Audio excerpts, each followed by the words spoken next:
And I want to show you what happened as a result of that conversation between two very brave men.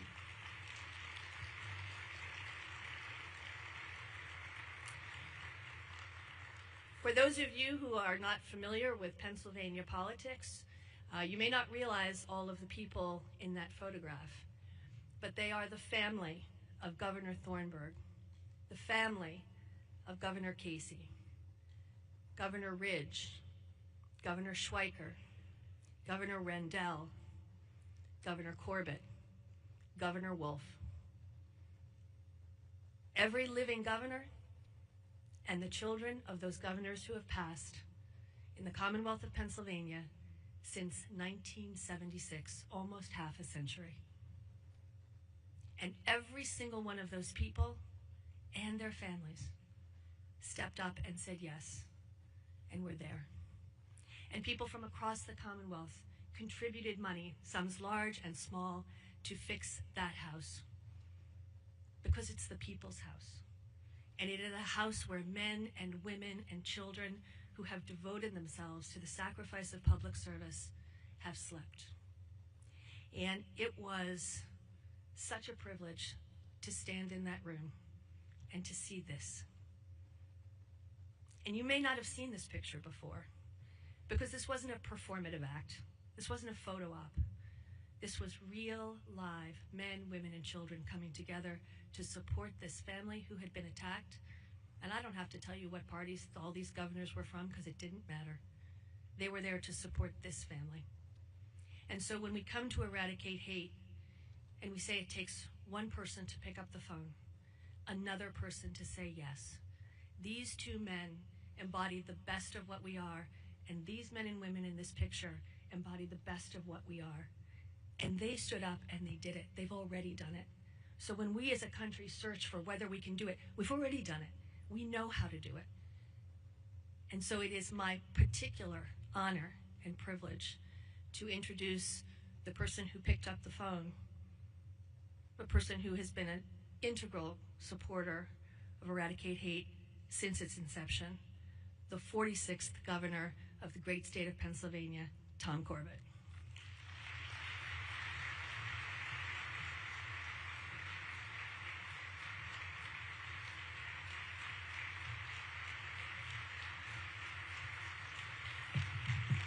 Good morning. Good morning. Oh, yes, you are out there. Well, I want to thank you all for being here and welcome you to Pittsburgh. As a former governor of Pennsylvania, and I always love to welcome everybody to Pittsburgh. And thank you for attending what is a very important conference. Throughout my career, I have seen, unfortunately, too many acts of hate-fueled violence. One word, though, continually comes to my mind when I hear or see on television that violence. Enough. Enough. When is this going to stop? Preventing hate-fueled violence is not a partisan issue. It is one that requires all of us around this country and around the world to work together. And events such as Eradicate Hate show that there is a real desire to forge a lasting change. Progress is possible if we do come together. As a former governor, but more importantly, as a citizen, a husband, a father, and a grandfather of 6, I want to thank you again for your efforts over these last 5 years to educate in the ways of addressing and hopefully preventing that violence. Unfortunately, though, as we have seen in Utah and in Harrisburg, much more work is still ahead of us. I am a lifelong Republican, and our keynote speaker is a lifelong Democrat. We have both traveled a similar political path. And I'm pretty sure there are many issues which we agree on and disagree on. But clearly efforts to hate to end hate-fueled violence is one upon which we both strongly agree. Ladies and gentlemen, the 48th Governor of the Commonwealth of Pennsylvania, Josh Shapiro.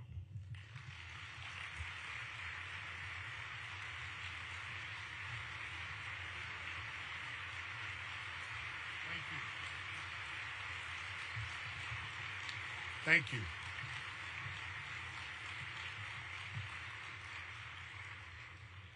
Let me begin by thanking my friend, Governor Corbett. You know, my family and I feel blessed to call the governor's residence in Harrisburg home. I know that Governor Corbett and Susan, well, I know they uniquely appreciate what an honor it is to be able to live there, not only as governor, but with your family, with your children, with your grandchildren, and of course with your dogs. I believe as governors, we have a responsibility to take up the baton from those who came before us and carry it forward, to run a few more miles, to make our mark, and to leave this place we love just a little bit better than the way we found it. To further William Penn's vision from the 1680s that this, Pennsylvania, would be a place that would be warm and welcoming to all people, grounded in the freedom of religious expression, grounded in the freedom of speech. A place that no matter what you look like, where you come from, who you love or who you pray to, a place that you can call home. The governor's residence in Harrisburg is a physical embodiment of that commitment to carry on the legacy of this great Commonwealth and to move us forward. But on the night of April 13th, that governor's residence came under attack, as did our family. I woke up to a bang on the door. It was a state trooper telling us that there was a fire and we needed to evacuate immediately. Lori and I got up, grabbed our children, our dogs, our cousins, and all the nieces and nephews who were there and made our way out to safety. We ran out of the home as first responders ran in.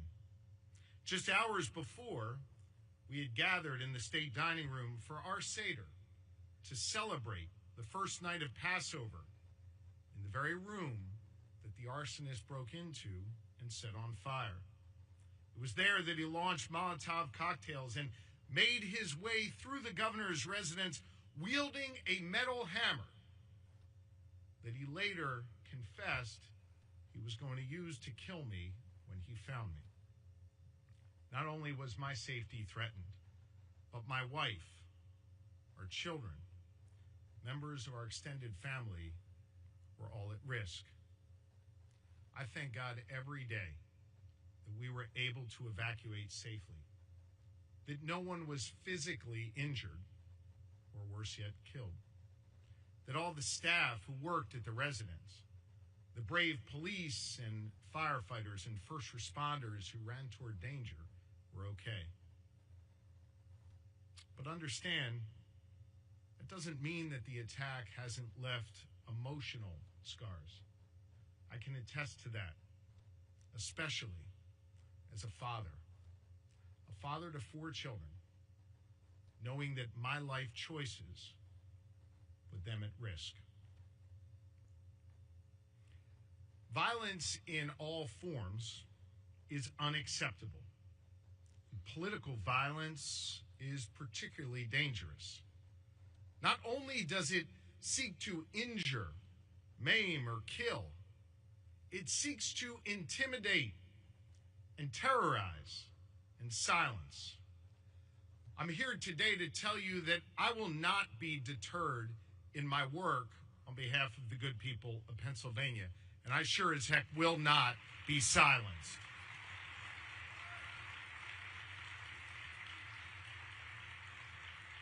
But understand that political violence doesn't only affect those who are directly targeted or their loved ones. It affects all of us.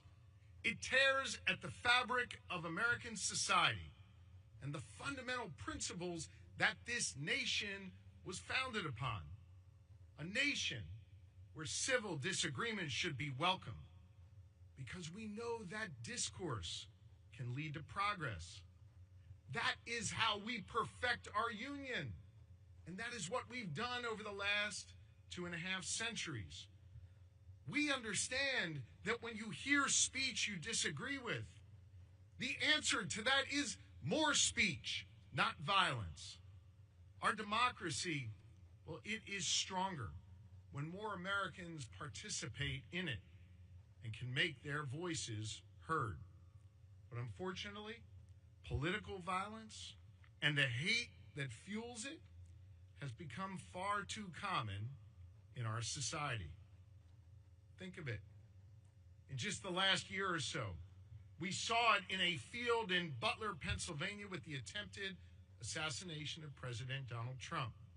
We saw it on the streets of New York City with the killing of the United Healthcare CEO, the suspect captured in Altoona, Pennsylvania.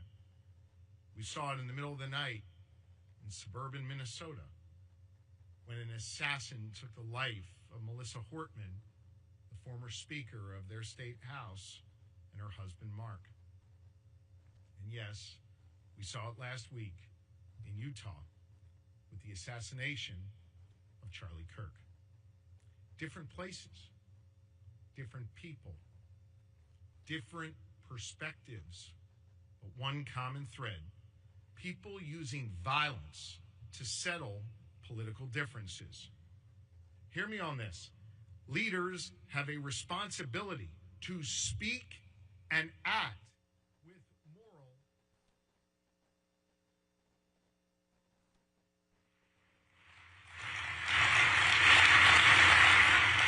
And as I have made clear, each and every time, this type of violence has no place in our society, regardless of what motivates it or who pulls the trigger, who throws the Molotov cocktail, or who wields the weapon. It doesn't matter if it's coming from one side or from the other, directed at one party or another, one person or another. It is all wrong, and it makes us all less safe.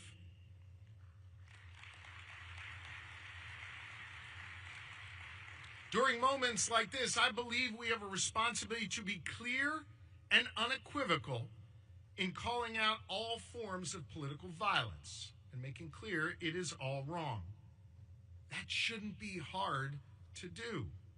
Unfortunately, some, from the dark corners of the internet all the way to the Oval Office, want to cherry pick which instances of political violence they want to condemn. Listen, doing that only further divides us, and it makes it harder to heal. There are some who will hear that selective condemnation and take it as a permission slip to commit more violence, so long as it suits their narrative or only targets the other side. Sadly, we've even seen some on the internet openly celebrate political violence or issue calls for revenge in the wake of it. Giving violence a pass or justifying it or looking the other way, it only deepens the divide. Let me be clear, violence is never okay, regardless of the motivation. Violence is never the answer. And we cannot allow violence to be used as a pretext for more violence. We must reject the rhetoric of vengeance and instead focus, as you are today, on the work of healing. We need to create more opportunities for peaceful and respectful dialogue, respecting each other's fundamental rights as Americans. Censorship, using the long arm of government to silence people, to silence businesses and nonprofits, and restrict their right to free speech, well, that will not solve this problem. prosecuting constitutionally protected speech will only further erode our freedoms and deepen the mistrust. That is un-American. There is a better way. There is a better way. And that better way is the Pennsylvania way. In Pennsylvania, we have shown a path forward. This gathering is an example of that. After the attack on the governor's residence, I want you to know our family was lifted up by the prayers and blessings and messages of support that we received in the wake of that traumatic event. Those prayers wrapped around us and protected us. I am a prayerful person. I pray every day.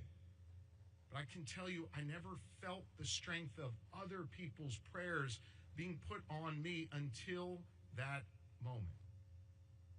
Every living former governor and first family reached out to express their horror, to check in on us, to pray for us, and to ask what they could do for us.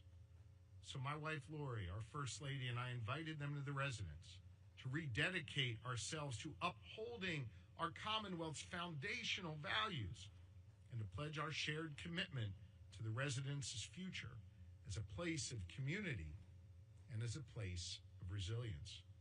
Governors Wolf and Corbett, Rendell, Schweiker, and Ridge, they were all there with our former First Ladies, as were members of the Thornburg and Casey families. You know who else was there? Laura Ellsworth was there, the co-founder of this summit. She asked me that evening to be here with all of you today, and I'm grateful for this invitation to speak to you, and I'm thankful to her for her strength and her leadership. More than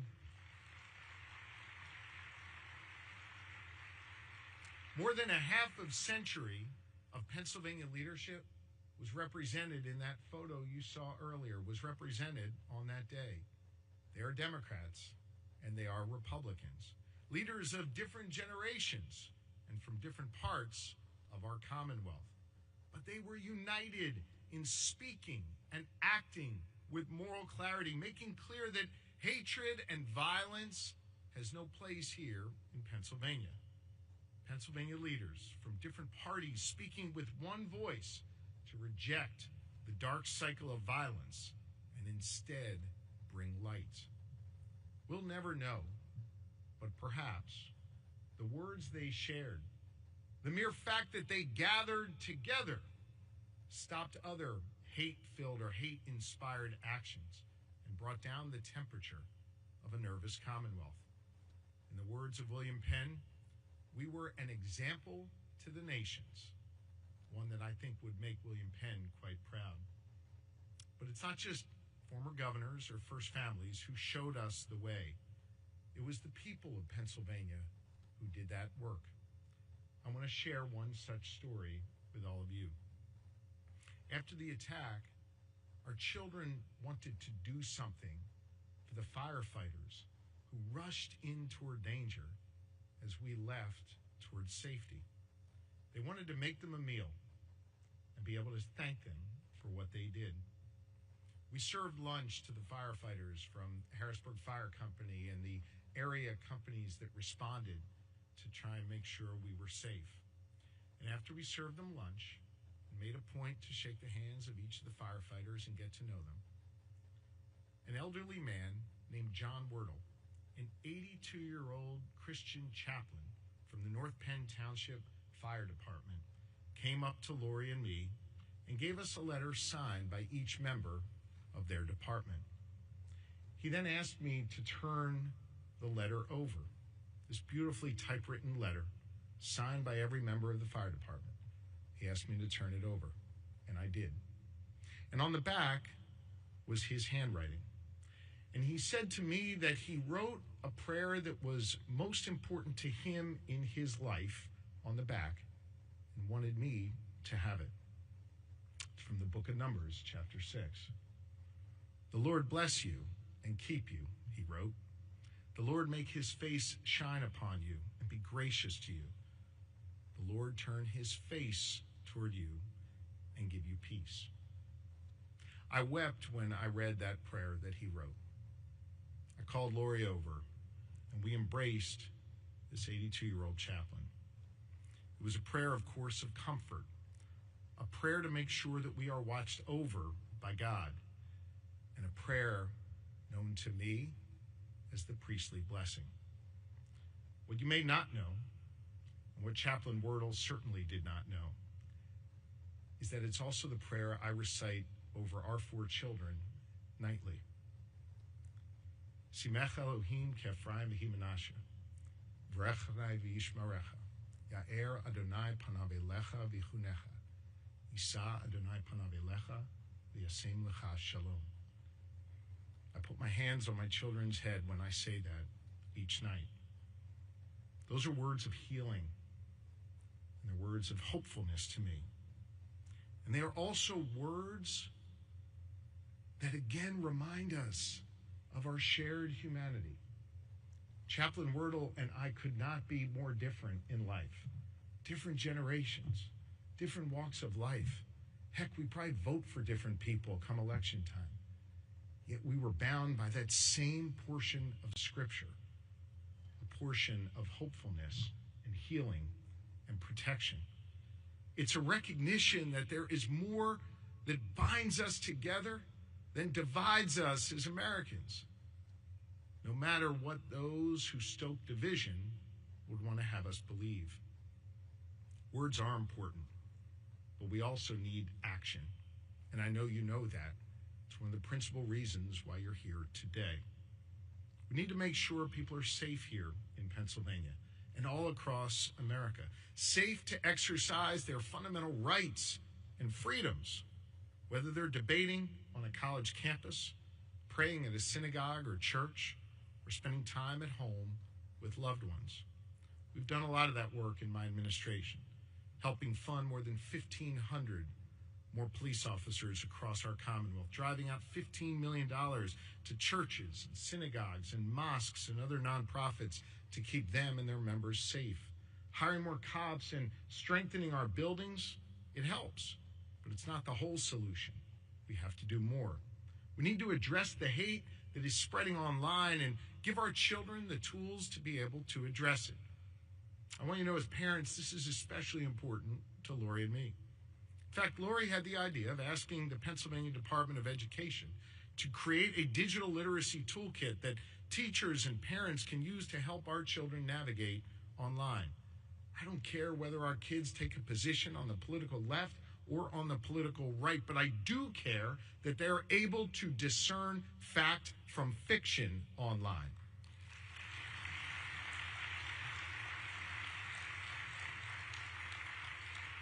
But despite that meaningful progress that we are making here in Pennsylvania, there's a deeper issue at the root of this dangerous rise of political violence.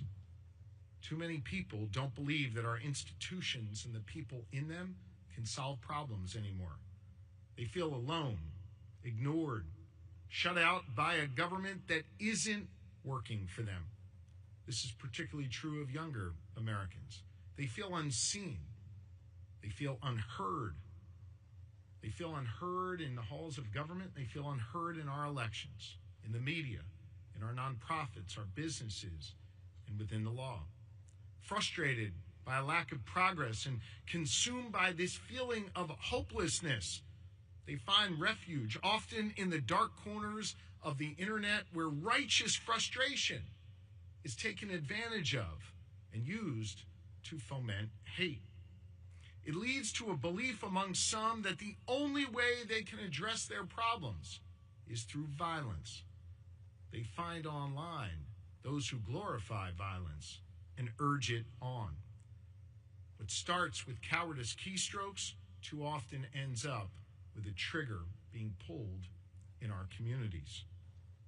That is dangerous for our democracy, and we need to turn the tide. This conference helps. The work you do matters. I so appreciate people like Laura and my friend Chancellor Mark Nordenberg, who do this work not just during a conference, but every single day of the year. I think it is also important to note that it requires us to make sure that those governmental institutions, well, that people feel that they are being responded to, that their real problems and their real frustrations are being addressed, and that they see a government that is working to solve the real challenges that they face. As leaders in this Commonwealth and across the country, I think we need to listen more, and we need to act faster. We must get stuff done and restore people's faith that government can be a force for good in their lives. That's what we're trying to do here in Pennsylvania. Let me just give you a few concrete examples. Follow me on this. We're processing permits and licenses faster than ever before. We're getting people answers quicker. We're making historic investments in education. We're delivering free breakfast so kids don't have to learn on empty stomachs, delivering mental health supports for our school children. We're giving kids access to VOTEC classes at a rate never seen before. We're creating economic opportunity on our main streets all the way out to our farmlands. We're building a government that works for Pennsylvanians and gets stuff done. I think this is part of the critical work we need to do right now to show that it can work. Now listen, I realize getting your permit isn't going to end violence, but hear me on this. Maybe, just maybe, for the one time that person, that small business owner, that individual needs their government, that one time, they get an answer, and it's quick, and it's what they were looking for, and they walk away from that experience with just a little more faith that the system is there for them, that the system's not trying to hold them down, but actually is there to work for them. I think that's part of helping turn this tide, of repairing our institutions and showing that they can still work, that we can still get stuff done here in America. We can do big things. We can solve people's problems. We have to get stuff done. We have to be able to see our common humanity.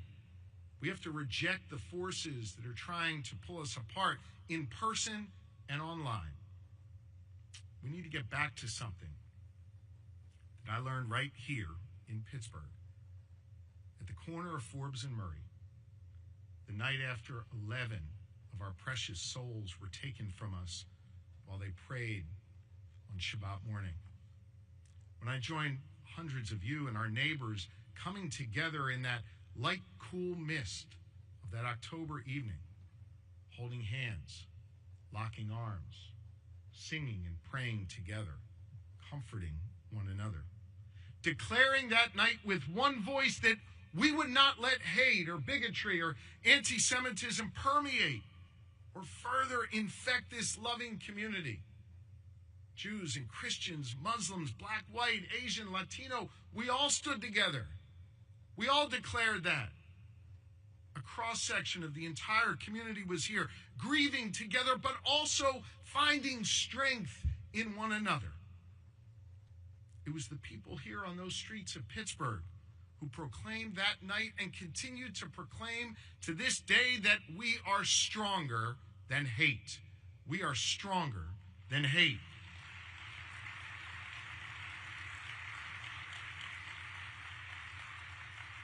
I believe that that feeling is not something that is reserved to Yinzers or those of us from across Pennsylvania. I believe that in America, we are stronger than hate. But I also believe in America that this work doesn't just fall to others. It falls to each and every one of us. I serve as your governor, and I'm committed to a life of public service because of how my family raised me and what my faith has taught me. My faith has taught me that no one is required to complete the task, but neither are we free to refrain from it. That means that each of us has a responsibility to get off the sidelines, get in the game, and do our part. I know you understand that. I know you feel that as well. One of our former neighbors in this community understood it as well when Fred Rogers once famously said, look for the helpers. I look around this room and I see all of you, the ones who show up, the ones who speak up, and the ones who stand up to hate. You are showing all of us here in Pittsburgh, throughout Pennsylvania, and throughout the United States, you are showing us the way. You are those helpers that Mr. Rogers spoke about. And I know that working together, we're going to heal this nation. We're going to heal this world. We're going to address political violence. And I know that brighter days are ahead for our Commonwealth and our country, thanks to all of you. May God bless you, and may God bless this wonderful Commonwealth and country. Thank you very, very much. Thank you. Thank you.